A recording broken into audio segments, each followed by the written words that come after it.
మండలంలో కొత్త టీచర్లతో పండుగ వాతావరణం నెలకొంది. మెగా డిఎస్సిలో భాగంగా ఉపాధ్యాయులు కొసిగి మండల విద్యాధికారి కార్యాలయంలో నియామక పత్రాలను అందజేశారు. వారు మొదటగా తమకు కేటాయించిన పాఠశాల నందు విధులకు హాజరు కావడం జరిగింది. కొసిగి మండల విద్యాధికారి 1 బాలయ్య మాట్లాడుతూ రాష్ట్ర ముఖ్యమంత్రి చంద్రబాబు నాయుడు మరియు విద్యాశాఖ మంత్రి నారా లోకేష్ కూటమి ప్రభుత్వంలో మెగా డిఎస్సిలో భాగంగా మన కర్నూలు జిల్లాలోని అత్యధికంగా కొసిగి మండలానికి 255 మందిని ప్రభుత్వ పాఠశాలలో ఉపాధ్యాయులుగా ప్రభుత్వం నియమించడం జరిగిందని, ఈ రోజు మండల విద్యాధికారి కార్యాలయంలో టీచర్లు నియామక పత్రాలను అందజేసి ఉపాధ్యాయులు బాధ్యతలు చేపట్టడం జరిగిందని, కొసిగి మండలంలో అక్షరాస్యతను పెంచే విధంగా విద్యార్థులకు మంచి విద్యను అందించాలని నూతనంగా ఎన్నికైన ఉపాధ్యాయులకు కొసిగి మండల విద్యాధికారి బాలయ్య శుభాకాంక్షలు తెలియజేశారు.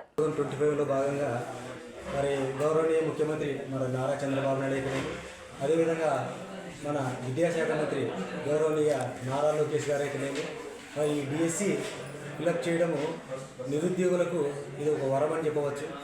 అదేగాక మాలాంటి మండల ఎడ్యుకేషనల్ ఆఫీసర్స్ కూడా నేను ఈ మధ్యనే 3 నెలలైంది ఇక్కడికి చార్జ్ తీసుకొని.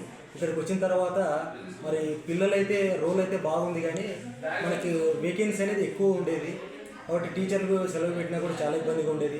మరి గవర్నమెంటు విద్యకు సంబంధించిన అనేక కార్యక్రమాలను ఇంప్లిమెంట్ చేయడం వల్ల ఈ మ్యాన్ పవర్ తక్కువ ఉండడం వల్ల మనకు చాలా ఇబ్బందిగా ఉండేది. కాబట్టి ఇవన్నీ కూడా ఇప్పుడు మెగా డిఎస్సిలో భాగంగా మన మండలానికి అంటే మన జిల్లాలోనే అత్యధికంగా 255 పోస్టులు కేటాయించినందుకు మన ప్రభుత్వానికి, అదేవిధంగా మన గౌరవనీయ నారా లోకేష్ గారికి, విద్యాశాఖ అధికారుల గారికి కృతజ్ఞతలు.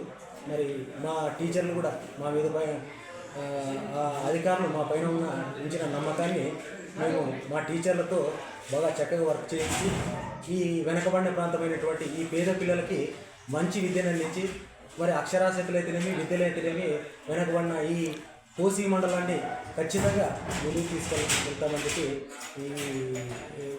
ఈ సభాముఖం అందరికీ కూడా నేను అధికారులకైతేనేమి తర్వాత ప్రభుత్వానికైతేనేమి నేను మాటిస్తున్నాను.